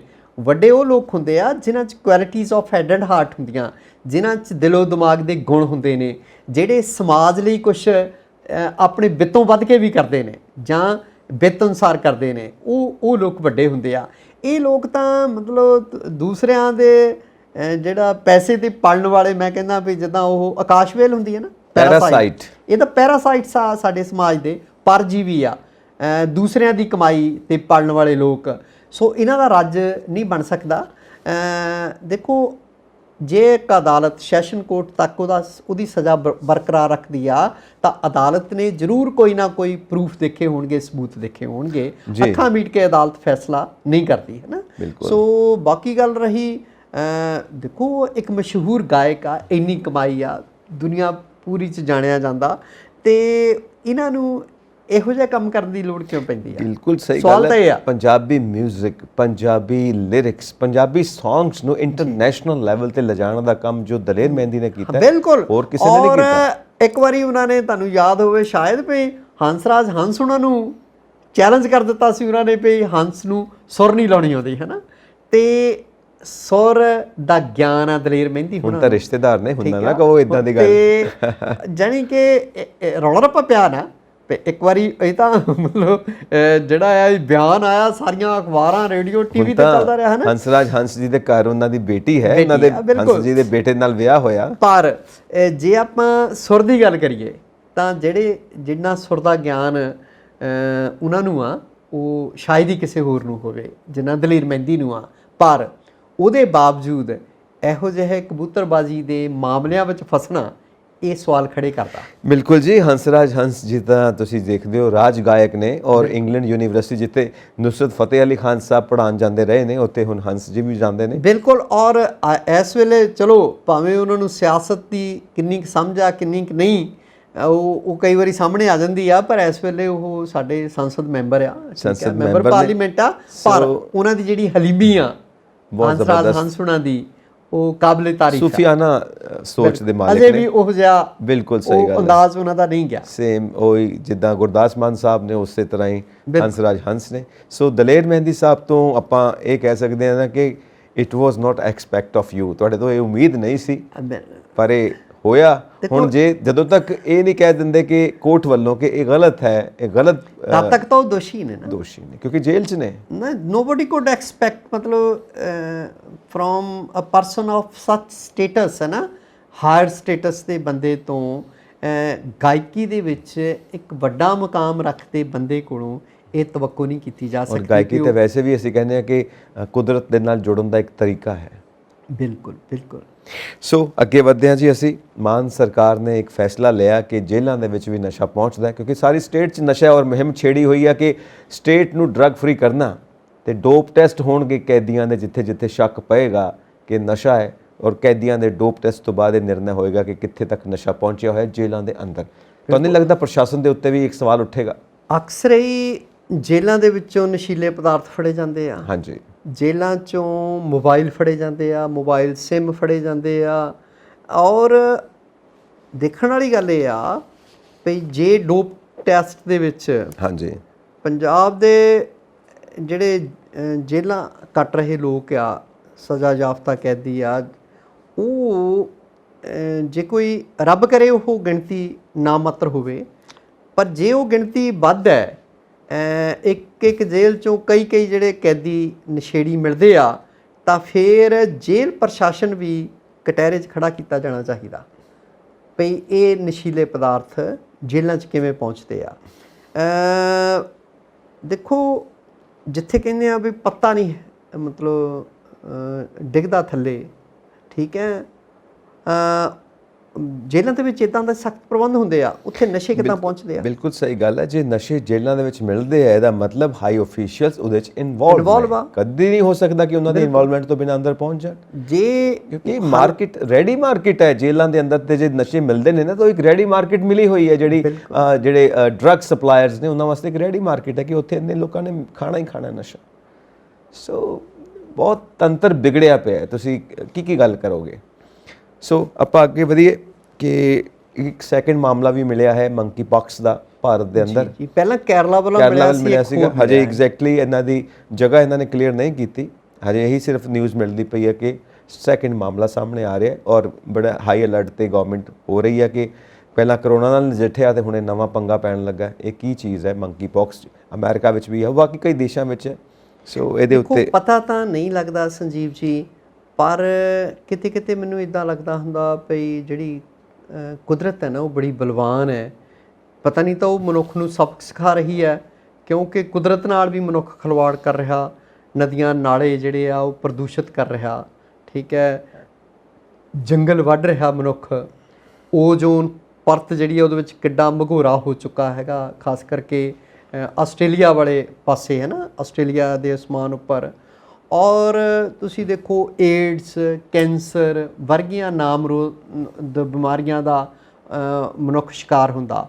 ਹੁਣੇ ਹੀ ਆਪਾਂ ਕਰੋਨਾ ਪੂਰੀ ਦੁਨੀਆ ਨੂੰ ਕਿੱਦਾਂ ਆਪਣੀ ਲਪੇਟ 'ਚ ਲਿਆ ਤੇ ਕਿੱਦਾਂ ਲੱਖਾਂ ਲੋਕ ਮਰ ਗਏ, ਔਰ ਵਧੇਰੇ ਲੋਕ ਓਮਿਕਰੋਨ ਆ ਗਿਆ। ਹਾਂ, ਜਿਹੜੇ ਓਮਿਕਰੋਨ ਆ ਗਿਆ ਉਹਦੇ ਕਿੰਨੇ ਵੇਰੀਐਂਟ ਆ ਗਏ, ਔਰ ਜਿਹੜੇ ਬਹੁਤੇ ਜਿਹੜੀਆਂ ਕੈਜੁਅਲਿਟੀਜ਼ ਨੇ ਉਹ ਅੱਤ ਦੇ ਵਿਕਸਿਤ ਮੁਲਕਾਂ ਦੇ ਵਿੱਚ ਹੋਈਆਂ ਹਨ। ਅਮਰੀਕਾ 'ਚ ਸਭ ਤੋਂ ਜ਼ਿਆਦਾ, ਅਮਰੀਕਾ ਦੇ ਵਿੱਚ, ਕੈਨੇਡਾ ਦੇ ਵਿੱਚ, ਇੰਗਲੈਂਡ ਦੇ ਵਿੱਚ, ਯੂਰਪ ਅੱਧਾ ਜਿਹੜਾ ਆਪਣੀ ਲਪੇਟ 'ਚ ਲੈ ਲਿਆ, ਖਾਸ ਕਰਕੇ ਇਟਲੀ, ਸਪੇਨ, ਫਰਾਂਸ, ਹੈ ਨਾ। ਅਤੇ ਉਹ ਇਹੋ ਜਿਹੀਆਂ ਆਫਤਾਂ ਜਿਹੜੀਆਂ ਕੁਦਰਤ ਦਾ ਇਹ ਕਹਿਰ ਆ ਬਿਮਾਰੀਆਂ ਦੇ ਰੂਪ ਦੇ ਵਿੱਚ, ਇਹਦੇ ਤੋਂ ਮਨੁੱਖ ਨੂੰ ਕਿਵੇਂ ਮੁਕਤੀ ਮਿਲੇਗੀ ਜਾਂ ਇਹਦੇ ਕੀ ਵਜਾਹਤ ਨੇ, ਇਹਦੇ ਕੀ ਕਾਰਨ ਨੇ, ਉਹ ਜਾਣਨ ਦੀ ਲੋੜ ਹੈ। ਤਾਂ ਇਹਤਿਆਤ ਰੱਖਣ ਦੀ ਲੋੜ ਹੈ। ਤਾਂ ਜੋ ਵਰਲਡ ਹੈਲਥ ਆਰਗੇਨਾਈਜੇਸ਼ਨਸ ਦੀਆਂ ਸਿਫਾਰਿਸ਼ਾਂ ਨੇ ਵੀ ਬੰਦੇ ਨੂੰ ਭਾਈ, ਜਿਵੇਂ ਹੁਣ ਕਰੋਨਾ ਸੀ, ਪੂਰੀ ਦੁਨੀਆ 'ਚ ਆਪਾਂ ਰੌਲਾ ਪਾਉਂਦੇ ਸੀ ਵੀ ਭਾਈ ਹੱਥ ਧੋਵੋ ਚੰਗੀ ਤਰ੍ਹਾਂ ਅਤੇ ਮਾਸਕ ਪਾ ਕੇ ਰੱਖੋ। ਕਈ ਲੋਕ ਅੱਜ ਤੱਕ ਵੀ ਜਿਹੜਾ ਉਹਦੀ ਪਰਵਾਹ ਨਹੀਂ ਕਰਦੇ ਵੀ, ਉਹ ਕਹਿੰਦੇ ਨਹੀਂ ਯਾਰ ਇਹ ਡਰਾਮਾ ਹੀ ਆ ਸਾਰਾ, ਲੱਖਾਂ ਲੋਕ ਮਰ ਵੀ ਗਏ ਆ, ਹੈ ਨਾ। ਸੋ ਜੇ ਮੰਕੀ ਪਾਕਸ ਦੇ 2 ਕੇਸ ਮਿਲੇ ਆ ਤਾਂ ਕੱਲ੍ਹ ਨੂੰ ਹੋਰ ਵੀ ਮਿਲਣ ਦੀ ਸੰਭਾਵਨਾ ਆ। ਤਾਂ ਇਹਦੇ ਲਈ ਇਹਤਿਆਤ ਜਿਹੜੀ ਆ ਉਹ ਸਾਨੂੰ ਬਹੁਤ ਜ਼ਰੂਰੀ ਰੱਖਣੀ ਪਏਗੀ। ਸੋ ਅੱਗੇ ਵਧਦੇ ਹਾਂ ਕਿ ਰੁਪਏ ਦੀ ਵੈਲਿਊ ਫਿਰ ਟੁੱਟੀ, ਫਿਰ ਥੱਲੇ ਰੁਪਇਆ ਆ ਗਿਆ 80 ਰੁਪਏ $1 ਦੇ ਬਰਾਬਰ ਹੋ ਰਿਹਾ। ਸੋ ਇਕੋਨਮੀ ਨੂੰ ਤਾਂ ਝਟਕਾ ਪੈਂਦਾ ਹੀ ਪਿਆ, ਵਰਲਡ ਮਾਰਕੀਟ ਨੂੰ ਵੀ ਝਟਕਾ ਪੈਂਦਾ ਪਿਆ, ਸਾਡੇ ਇੰਪੋਰਟ ਐਕਸਪੋਰਟ ਨੂੰ ਵੀ, ਕਿਉਂਕਿ ਕਈ ਨਵੀਆਂ ਫਰੈਸ਼ ਡੀਲਸ ਜੋ ਯੂਨਾਈਟਿਡ ਸਟੇਟਸ ਨਾਲ ਨੇ ਉਹਦੇ ਉੱਤੇ ਅਸਰ ਪਏਗਾ। ਔਰ ਬਾਕੀ ਵੀ ਕਈ ਥਾਵਾਂ ਦੇ ਵਪਾਰ ਦੇ ਵਿੱਚ ਅਸੀਂ ਡਾਲਰਸ ਦੇ ਵਿੱਚ ਹੀ ਪੇਮੈਂਟਸ ਕਰਦੇ ਹਾਂ, ਉੱਥੇ ਅਸਰ ਪਏਗਾ। ਬਿਲਕੁਲ, ਬੈਲੈਂਸ ਆਫ ਪੇਮੈਂਟਸ ਵਿਗੜਨਗੀਆਂ। ਅਤੇ ਸਭ ਤੋਂ ਵੱਧ ਅਸਰ ਜਿਹੜਾ ਪੈਂਦਾ ਪਿਆ ਉਹ ਸਟੂਡੈਂਟਸ ਦੇ ਉੱਤੇ ਪੈਂਦਾ ਪਿਆ, ਜਿਹੜੇ ਅਮਰੀਕਾ ਜਾ ਕੇ ਪੜ੍ਹਨਾ ਚਾਹੁੰਦੇ ਨੇ। ਹਾਂ, ਜਿਨ੍ਹਾਂ ਨੇ ਇੱਧਰੋਂ ਮਤਲਬ ਭਾਰਤ ਤੋਂ ਕਰੰਸੀ ਦੇਣੀ, ਜਿਨ੍ਹਾਂ ਦੇ ਮਾਪਿਆਂ ਨੇ ਪ੍ਰਬੰਧ ਕਰਨਾ ਆ, ਉਹਨਾਂ ਲਈ ਇਹ ਬੜਾ ਔਖਾ ਹੈ, ਕਿਉਂਕਿ ਪਹਿਲੇ ਨੰਬਰ 'ਤੇ ਚਾਈਨਾ ਜਿਹੜਾ ਅਮਰੀਕਾ ਪੜ੍ਹਨ ਜਾਂਦੇ ਸਟੂਡੈਂਟਸ ਨੇ, ਦੂਜੇ ਨੰਬਰ 'ਤੇ ਇੰਡੀਆ ਹੁੰਦਾ ਹੈ। ਔਰ ਇੰਡੀਆ ਇਸ ਵਕਤ ਕਿੱਡਾ ਵੱਡਾ ਸੈਟਬੈਕ ਹੈ। ਜੋ ਸਟੂਡੈਂਟਸ ਉੱਥੇ ਜਾ ਕੇ ਪੜ੍ਹਨਾ ਚਾਹੁੰਦੇ ਨੇ ਉਹਨਾਂ ਵਾਸਤੇ ਅਫੋਰਡ ਕਰਨਾ ਮੁਸ਼ਕਿਲ ਹੋ ਰਿਹਾ, ਯੂਨੀਵਰਸਿਟੀਆਂ ਦਾ ਖਰਚਾ। ਬੱਚਿਆਂ ਲਈ ਖਰਚਾ ਕੱਢਣਾ, ਬਾਹਰ ਵੀ ਜੇ ਕੰਮ ਕਰਦੇ ਹਾਂ ਤਾਂ ਉਹ ਇੰਨੇ ਘੰਟੇ ਆਪਾਂ ਕੰਮ ਨਹੀਂ ਕਰ ਸਕਦੇ, ਉਹ ਉਹਨਾਂ ਦੇ ਮਾਪਿਆਂ ਲਈ ਔਖੀ ਘੜੀ ਆ। ਜੇ ਜਿਹੜਾ ਇਸੇ ਤਰ੍ਹਾਂ ਰੁਪਏ ਦੀ ਕੀਮਤ ਡਾਲਰ ਦੇ ਮੁਕਾਬਲੇ ਘਟਦੀ ਰਹੀ ਤਾਂ ਫਿਰ ਔਖਾ ਹੋ ਜਾਏਗਾ ਆਉਣ ਵਾਲੇ ਸਮੇਂ ਦੇ ਵਿੱਚ। ਪਰ ਦੇਖਣਾ ਇਹ ਆ ਵੀ ਇਹ ਜਿਹੜੀ ਕੀਮਤ ਆ ਕਿਉਂ ਦਿਨ ਬ ਦਿਨ ਜਿਹੜੀ ਆ ਉਹ ਰੁਪਏ ਦੀ ਕਮਜ਼ੋਰ ਹੁੰਦੀ ਜਾਂਦੀ ਆ, ਕਿਉਂਕਿ ਰੁਪਈਆ ਉਸ ਤਰ੍ਹਾਂ ਕਾਰੋਬਾਰ ਨਹੀਂ ਕਰ ਰਿਹਾ ਇੰਟਰਨੈਸ਼ਨਲ ਮਾਰਕੀਟ ਦੇ ਵਿੱਚ ਜਿਸ ਤਰ੍ਹਾਂ ਐਕਸਪੈਕਟ ਕੀਤਾ ਜਾ ਰਿਹਾ ਸੀ, ਜੋ ਕਲੇਮ ਕੀਤਾ ਜਾਂਦਾ ਸੀ। ਹਾਲਾਂਕਿ ਰਿਟਰਨ ਵਿੱਚ ਵੀ ਹੁਣ ਸਾਡੇ ਫਾਈਨੈਂਸ ਮਿਨਿਸਟਰ ਜੋ ਹੈਗੇ ਨੇ ਉਹਨਾਂ ਨੇ ਇਹ ਗੱਲ ਕਹੀ ਹੈ, ਬਟ ਕਿਤੇ ਅਸੀਂ $5 ਟ੍ਰਿਲੀਅਨ ਦੀ ਇਕੋਨਮੀ ਦੀ ਗੱਲ ਕਰਦੇ ਪਏ ਸੀ। ਮੋਦੀ ਸਾਹਿਬ ਇਹ ਅਨਾਉਂਸ ਕਰਦੇ ਸੀ, ਲਾਲ ਕਿਲੇ ਤੋਂ ਅਨਾਉਂਸ ਕਰਦੇ ਸੀ। GDP ਸਾਡੀ ਇੰਨੀ ਵੱਧ ਰਹੀ ਆ, ਅਸੀਂ ਉਹ ਬਹੁਤ ਕਲੇਮ ਕਰਦੇ ਸੀ। GDP ਦਾ ਮਤਲਬ ਹੈ ਗੈਸ ਡੀਜ਼ਲ ਪ੍ਰਾਈਸ। ਬਿਲਕੁਲ ਬਿਲਕੁਲ, ਗੈਸ ਡੀਜ਼ਲ ਦੀ ਜਿਹੜੀ ਪੈਟਰੋਲ ਦੀ ਹੈ ਨਾ, G for gas, D for diesel, P for petrol, ਬਿਲਕੁਲ ਇਹਨਾਂ ਦੀ ਪ੍ਰਾਈਸ ਵੱਧ ਰਹੀ ਹੈ। ਕੋਈ ਗਲਤ ਗੱਲ ਨਹੀਂ ਕਹਿ ਰਹੀ, GDP ਉਹ ਹੈ ਸਾਡੀ। ਤੇ ਉਹ GDP ਦੇ ਹੁਣ ਜਿਹੜੇ ਮਾਨੇ ਬਦਲ ਗਏ, ਮਾਨੇ ਬਦਲ ਗਏ ਨੇ। ਸੋ ਇਹ ਚੱਲ ਰਿਹਾ। ਅੱਛਾ, ਹੁਣ ਜਾਂਦੇ ਜਾਂਦੇ ਕਿਉਂਕਿ ਸਮਾਂ ਸਾਡੇ ਕੋਲ ਸੀਮਿਤ ਹੈ, ਇਸ ਵਕਤ ਪੰਜਾਬ ਦੀ ਸਿਆਸਤ ਦੇ ਵਿੱਚ ਇੱਕ ਤਾਂ ਆਪਾਂ ਅਯਾਲੀ ਸਾਹਿਬ ਦੀ ਤਾਂ ਗੱਲ ਹੋ ਗਈ, ਕੀ ਨਵਾਂ ਹੋ ਰਿਹਾ, ਮਾਨ ਸਰਕਾਰ ਕੀ ਕਰਦੀ ਪਈ ਹੈ। ਬੜੇ ਮਤਲਬ ਅੱਜ ਕੱਲ੍ਹ ਕਿਤੇ ਛੁਪੇ ਹੋਏ ਲੱਗਦੇ ਨੇ। CM ਸਾਹਿਬ ਵਿਆਹ ਤੋਂ ਬਾਅਦ ਕਿਤੇ ਨਜ਼ਰ ਨਹੀਂ ਆ ਰਹੇ, ਸਹੁਰੇ ਘਰ ਗਏ ਸੀ, ਉਹਦਾ ਜ਼ਰੂਰ ਨਿਊਜ਼ ਆਈ ਸੀ। ਦੇਖੋ ਭਾਈ, ਇੱਦਾਂ ਆ ਵੀ ਤਾਜ਼ਾ ਉਹਨਾਂ ਦਾ ਵਿਆਹ ਹੋਇਆ ਤੇ ਹਰ ਬੰਦੇ ਨੂੰ ਘੁੰਮਣ ਫਿਰਨ ਦਾ, ਮੌਜਾਂ ਕਰਨ ਦਾ ਹੱਕ ਹੈ। ਤਾਂ ਦੂਸਰਾ ਇਹ ਆ ਵੀ ਹੁਣੇ ਆਪਣਾ ਜਿਹੜਾ ਸੈਸ਼ਨ ਤਾਂ ਖਤਮ ਹੋ ਗਿਆ, ਆਪਾਂ ਦੇਖਿਆ ਸੰਖੇਪ ਜਿਹਾ ਸੀਗਾ ਜੀ, ਤੇ ਉਹ ਸਰਗਰਮੀ ਦੇਖੋ ਹੌਲੀ ਹੌਲੀ ਉਹਨਾਂ ਨੇ ਜ਼ਿਲ੍ਹਿਆਂ ਦੇ ਇੰਚਾਰਜ ਲਾਤੇ ਹੈਗੇ ਆ ਵੀ ਜ਼ਿਲ੍ਹਾ ਪੱਧਰ ਤੇ ਜਿਹੜੀ ਐਡਮਿਨਿਸਟ੍ਰੇਸ਼ਨ ਆ ਉਹਦੇ ਤੇ ਕਿੱਦਾਂ ਕੁੰਡਾ ਰੱਖਣਾ ਇੱਕ ਤਰ੍ਹਾਂ ਕਹਿ ਲਓ। ਤੇ ਉਹ ਅੰਤਰ ਜ਼ਿਲ੍ਹਾ ਜਾਣੀ ਕਿ ਬਣਾਏ ਆ। ਮੰਨ ਲਓ ਰੋਪੜ ਵਾਲੇ ਨੂੰ ਹੁਸ਼ਿਆਰਪੁਰ ਲਾਤਾ, ਹੁਸ਼ਿਆਰਪੁਰ ਵਾਲੇ ਨੂੰ ਫਿਰੋਜ਼ਪੁਰ ਲਾਤਾ, ਤੇ ਉਹ ਇੱਕ ਦੂਸਰੇ ਜਿੱਦਾਂ ਜ਼ਿਲ੍ਹਿਆਂ ਦੇ ਵਿੱਚ ਭੇਜੇ ਗਏ ਆ। ਤਾਂ ਸਰਕਾਰ ਦੇਖੋ ਹਾਲੇ ਤਾਂ ਮਤਲਬ ਜੁਮਾ ਤੋਂ ਜੁਮਾ ਕਹਿੰਦੇ ਹੁੰਦੇ ਆ 8 ਦਿਨ ਹੋਏ ਆ ਤੇ ਹਾਲੇ ਹੁਣੇ ਹੀ ਸਰਕਾਰ ਬਣੀ ਆ, ਹਾਲੇ ਬਹੁਤਾ ਚਿਰ ਨਹੀਂ ਹੋਇਆ। 5 ਸਾਲ ਜਿਹੜੇ ਆ ਉਸ ਤੋਂ ਬਾਅਦ ਮਤਲਬ ਆਖਰੀ ਰਿਪੋਰਟ ਕਾਰਡ ਤਾਂ 5 ਸਾਲ ਬਾਅਦ ਹੀ ਆਉਂਦਾ ਹੁੰਦਾ ਹੈ ਨਾ। ਮੈਨੂੰ ਤਾਂ ਕਿਤੇ ਵੀ ਡਰ ਲੱਗਦਾ ਕਿ ਇੰਨੀ ਵਾਰ ਆਪਾਂ ਜੁਮਾ ਸਾਰੇ ਕਹੀ ਜਾਂਦੇ ਆ ਕਿਤੇ 5 ਸਾਲਾਂ ਤੱਕ ਜੁਮਾ ਹੀ ਨਾ ਕਰਦੇ ਰਹੇ। ਹਲੇ ਜੁਮਾ 4 ਸਾਲ ਤਾਂ ਹੋਏ ਨੇ, ਹਲੇ ਜੁਮਾ 5 ਸਾਲ ਹੀ ਹੋਏ ਨੇ। ਜਿਹੜੀਆਂ ਹਾਰੀਆਂ ਹੋਈਆਂ ਧਿਰਾਂ ਆ ਉਹ ਪੂਰਾ ਆਪਣੇ ਹੱਥਾਂ ਤੇ ਦੰਦੀਆਂ ਵੱਢ ਰਹੀਆਂ ਪਈ ਮਾਨ ਸਰਕਾਰ ਕਿਵੇਂ ਬਣਾ ਗਿਆ ਹੈ ਨਾ। ਤੇ ਹੈਰਾਨੀ ਦੀ ਗੱਲ ਆ ਪਈ ਅਜੇ ਵੀ ਉਹ ਜਿਹੜਾ ਫਿਊਡਲ ਮਾਈਂਡ ਸੈਟ ਆ ਪਈ ਇੱਕ ਗਰੀਬ ਜੱਟ ਦਾ ਪੁੱਤ ਉੱਠ ਕੇ CM ਕਿਵੇਂ ਬਣ ਗਿਆ ਹੈ ਨਾ। ਔਰ ਧਨਾਂਤਰਾਂ ਨੂੰ ਹਰਾ ਕੇ ਜਿਨ੍ਹਾਂ ਦੇ ਪੰਜਾਬ 'ਚ ਮਤਲਬ ਪੰਜਾਬ ਦੇ ਕਾਰੋਬਾਰ ਤੇ ਸਾਰੇ ਤੇ ਕਬਜ਼ਾ ਕੀਤਾ ਹੋਇਆ, ਜਿਨ੍ਹਾਂ ਲੋਕਾਂ ਨੇ ਪਈ ਉਹਨਾਂ ਨੂੰ ਲੋਕਾਂ ਨੇ ਵੋਟਾਂ ਕਿਉਂ ਨਹੀਂ ਪਾਈਆਂ, ਕਿੱਦਾਂ ਹਾਰ ਗਏ।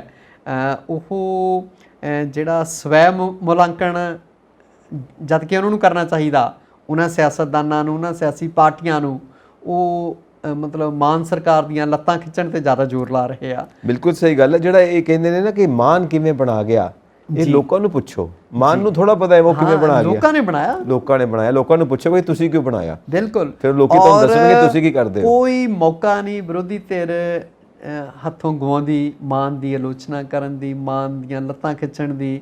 ਪਰ ਦੇਖੋ ਉਹ ਬੰਦਾ ਜੋ ਕਿਉਂਕਿ ਘੱਟੋ ਘੱਟ ਅਫਸਰਸ਼ਾਹੀ ਜਿਹੜੀ ਆ ਕਿਸੇ ਹੱਦ ਤੱਕ ਜਿਹੜੇ ਭ੍ਰਿਸ਼ਟ ਅਫਸਰ ਨਹੀਂ ਉਹ ਖੁਸ਼ ਆ ਵੀ ਯਾਰ ਸਾਨੂੰ ਹੁਣ ਸਾਡੇ ਕੰਮ 'ਚ ਦਖਲਅੰਦਾਜ਼ੀ ਕੋਈ ਨਹੀਂ।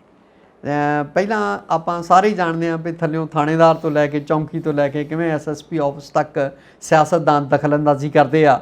ਘੱਟੋ ਘੱਟ ਉਹ ਕੰਮ ਇਸ ਵੇਲੇ ਨਹੀਂ ਹੋ ਰਿਹਾ ਤੇ ਅਫਸਰਾਂ ਦੇ ਕੰਮ ਦੇ ਵਿੱਚ ਕੋਈ ਅੜਿੱਕਾ ਨਹੀਂ ਡਾਇਆ ਜਾ ਰਿਹਾ। ਹੋ ਸਕਦਾ ਸਾਰੇ ਫਰੈਸ਼ਰਸ ਨੇ ਨਾ, ਹਜੇ ਪਤਾ ਨਹੀਂ ਜੀ ਕਿ ਇਹ ਜਿੱਦਾਂ ਆਪਾਂ ਆਲਰੇਡੀ ਗੱਲ ਕਰਦੇ ਹਾਂ ਕਿ ਇਹ ਡੀਪ ਸਟੇਟ ਕਿੱਦਾਂ ਕੰਮ ਕਰਦੀ ਹੈ। ਹਜੇ ਤਾਂ ਸਟੇਟ ਕਿੱਦਾਂ ਕੰਮ ਕਰਦੀ ਹੈ ਇਹ ਪਤਾ ਹੈ, ਬਿਲਕੁਲ। ਡੀਪ ਸਟੇਟ ਕਿੱਦਾਂ ਕੰਮ ਕਰਦੀ ਹੈ ਉਹ ਨਹੀਂ ਪਤਾ। ਉਹ ਪਤਾ ਲੱਗਣ ਦਿਓ, ਹੋ ਸਕਦਾ ਫਿਰ ਦਖਲਅੰਦਾਜ਼ੀ ਸ਼ੁਰੂ ਹੋ ਜਾਵੇ। ਫਿਰ ਇਹੀ ਅਫਸਰ ਕਹਿਣ ਯਾਰ ਨਾਕੇ 'ਚ ਦਮ ਕਰਕੇ ਰੱਖ ਦਿੱਤਾ ਇਹਨਾਂ ਨੇ। ਬਿਲਕੁਲ ਬਿਲਕੁਲ। ਇਹ ਫਰੈਸ਼ਰਸ ਨੇ ਹਜੇ। ਪਰ ਇਹ ਨਾ ਹੋਵੇ ਕਿਤੇ ਕਿ ਇਹ ਜਿਹੜੀ ਬਿਊਰੋਕ੍ਰੇਸੀ ਹੈ ਸਿਆਸਤ ਨੂੰ ਗੇੜਾ ਦੇ ਜਾਵੇ ਕਿ ਤੇ ਲੋਕਾਂ ਉੱਤੇ ਰੂਲਿੰਗ ਕਲਾਸ ਬਣ ਕੇ ਬਿਊਰੋਕ੍ਰੇਸੀ ਚੱਲੇ ਤੇ ਸਿਆਸਤ ਕਿਤੇ ਨੁਕਰੇ ਲੱਗੀ ਹੋਵੇ। ਦੇਖੋ ਅਸਲ 'ਚ ਤਾਂ ਸਰਕਾਰਾਂ ਅਫਸਰਸ਼ਾਹੀ ਨਹੀਂ ਚਲਾਉਣੀਆਂ ਹੁੰਦੀਆਂ। ਜਿਵੇਂ ਉਧਰ ਤੁਸੀਂ ਯੂਕਰੇਨ 'ਚ ਦੇਖੋ ਪਈ ਉਹ ਜਿਹੜਾ ਅਮਲਾ ਫੈਲਾ ਹੈ ਇੱਕ ਪੂਰਾ ਹੀ ਦੇਸ਼ ਦਾ, ਜਿਹੜੀਆਂ ਸੁਰੱਖਿਆ ਏਜੰਸੀਆਂ ਆ ਉਹਦੇ ਹੈੱਡ ਹੁੱਡੇ ਲਾ ਕੇ ਉਧਰ ਮਾਰੇ ਬਦਲ ਦਿੱਤੇ ਆ ਜ਼ੈਲੈਂਸਕੀ ਨੇ ਉੱਥੋਂ ਦੇ। ਹਾਂਜੀ ਬਿਲਕੁਲ ਨੇ। ਔਰ ਉਹ ਕਹਿੰਦੇ ਵੀ ਇਹ ਰੂਸ ਦੇ ਨਾਲ ਅੰਦਰ ਖਾਤੇ ਰਲ ਗਿਆ ਹੈ ਨਾ। ਤਾਂ ਅਫਸਰਸ਼ਾਹੀ ਕੰਮ ਤਾਂ ਅਫਸਰਸ਼ਾਹੀ ਨਹੀਂ ਚਲਾਉਣਾ ਹੁੰਦਾ ਤੇ ਉਹਦੇ ਨੂੰ ਕਿੰਨਾ ਕੁ ਗਾਂ ਸਰਕਾਰ ਹਾਕਮ ਕਿੰਨਾ ਕੁ ਨੱਥ ਪਾ ਕੇ ਰੱਖਦੇ ਅਫਸਰਸ਼ਾਹੀ ਨੂੰ, ਇਹ ਵੀ ਆਪਾਂ ਦੇਖਣਾ ਹੈਗਾ ਹੈ ਨਾ। ਤੇ ਅਜੇ ਸਮਾਂ ਪਿਆ ਤੇ let us hop for the best. ਸਮਾਂ ਪਿਆ। ਮੈਂ ਅਕਸਰ ਕਹਿੰਦਾ ਹੁੰਦਾ ਵੀ ਸ਼ੁੱਡ ਹੋਪ ਅੱਛੀ ਗੱਲ ਹੈ, ਵਧੀਆ ਹੋਪ ਹੋਣੀ ਚਾਹੀਦੀ। ਪਰ ਹੋਪ ਕੋਈ ਰੋਡ ਮੈਪ ਨਹੀਂ ਹੁੰਦਾ, ਹੋਪ ਕੋਈ ਪਲਾਨ ਨਹੀਂ ਹੁੰਦੀ, ਹੋਪ ਕੋਈ ਸਟ੍ਰੈਟਜੀ ਨਹੀਂ ਹੁੰਦੀ। ਅਸੀਂ ਉਹਦੇ ਉੱਤੇ ਕੋਈ ਕੰਮ ਨਹੀਂ ਕਰ ਸਕਦੇ। ਅਸੀਂ ਕਿਸੇ ਨੂੰ ਕਹੀਏ ਕਿ ਟੀਮ ਨੂੰ ਕਹੀਏ ਕਿ ਇੱਦਾਂ ਮੈਨੂੰ ਹੋਪ ਹੈ, ਕਹਿੰਦੇ ਓਕੇ ਸਰ ਹੋਪ ਤਾਂ ਹੈ ਪਰ ਹੁਣ ਕਰਨਾ ਕੀ ਹੈ। You must have a strategy. So hope ਇੱਕ ਐਟੀਟਿਊਡ ਆ, ਵਧੀਆ ਹੈ, ਪਰ ਤੁਹਾਡੇ ਕੋਲ ਕੰਮ ਕਰਨ ਵਾਸਤੇ ਇੱਕ ਪਾਲਿਸੀ ਹੋਣੀ ਚਾਹੀਦੀ। ਔਰ ਸਾਡੀ ਜੋ ਪੰਜਾਬ ਸਰਕਾਰ ਹੈ ਨਾ, ਇਹਨਾਂ ਕੋਲ ਹਜੇ ਕੋਈ ਵੀ ਪਾਲਿਸੀ ਨਹੀਂ ਹੈ ਕਿਸੇ ਵੀ ਖੇਤਰ ਵਾਸਤੇ। ਇਹ ਬਹੁਤ ਵੱਡਾ ਡਰਾਬੈਕ ਆ। Let us hope they make some policy, effective policy, ਤਾਂ ਕੋਈ ਰੋਡ ਮੈਪ ਜਿਹੜਾ ਆ ਸੂਬੇ ਦੇ ਲੋਕਾਂ ਨੂੰ ਦਿੰਦੇ ਆ ਜਿਹਦੇ ਤੇ ਸਰਕਾਰ ਜਿਹੜੀ ਆ ਕਿਸੇ ਰੋਡ ਮੈਪ ਤੇ ਕੰਮ ਕਰਦੀ ਆ ਜਿਹੜਾ ਸੂਬੇ ਨੂੰ ਖੁਸ਼ਹਾਲ ਬਣਾਵੇ, ਰੰਗਲਾ ਪੰਜਾਬ। ਹਾਂ, ਰੰਗਲਾ ਪੰਜਾਬ ਬਣਾਵੇ। ਅਸੀਂ ਹਾਲ ਦੀ ਘੜੀ ਇਹੀ ਆਸ ਕਰ ਸਕਦੇ ਹਾਂ ਜੀ। ਔਰ ਇਸ ਆਸ ਦੇ ਨਾਲ ਆਪਾਂ ਫਿਰ ਅਲਵਿਦਾ ਲਈਏ ਆਪਣੇ ਦਰਸ਼ਕਾਂ ਤੋਂ। ਪਰ ਉਮੀਦ ਹੈ ਕਿ ਤੁਸੀਂ ਆਪਣੇ ਵਿਚਾਰ ਸਾਨੂੰ ਇਨਬਾਕਸ ਕਰੋਗੇ। ਸਾਡੇ ਨੈਕਸਟ ਐਪੀਸੋਡ ਵਿੱਚ ਇੱਕ ਨਵਾਂ ਮਸਲਾ, ਨਵਾਂ ਮਾਮਲਾ ਲੈ ਕੇ ਆਵਾਂਗੇ। ਤੁਸੀਂ ਵੀ ਸਾਨੂੰ ਦੱਸਿਆ ਕਰੋ ਇਨਬਾਕਸ ਕਰਕੇ ਕਿ ਤੁਸੀਂ ਕੀ ਕੁਝ ਸੋਚਦੇ ਹੋ, ਕੀ ਵਿਚਾਰ ਰੱਖਦੇ ਹੋ ਸਾਡੇ ਇਸ ਪ੍ਰੋਗਰਾਮ ਬਾਰੇ, ਤਾਂ ਕਿ ਇਸ ਨੂੰ ਅਸੀਂ ਹੋਰ ਬਿਹਤਰ ਬਣਾ ਸਕੀਏ। ਸੋ ਸਾਡਾ ਚੈਨਲ ਪੰਜਾਬ ਮੇਲ USA TV ਸਬਸਕ੍ਰਾਈਬ ਕਰੋ ਤੇ ਹਮੇਸ਼ਾ ਦੇਖਦੇ ਰਹੋ ਪੰਜਾਬ ਮੇਲ USA TV। ਸਤਿ ਸ਼੍ਰੀ ਅਕਾਲ ਜੀ।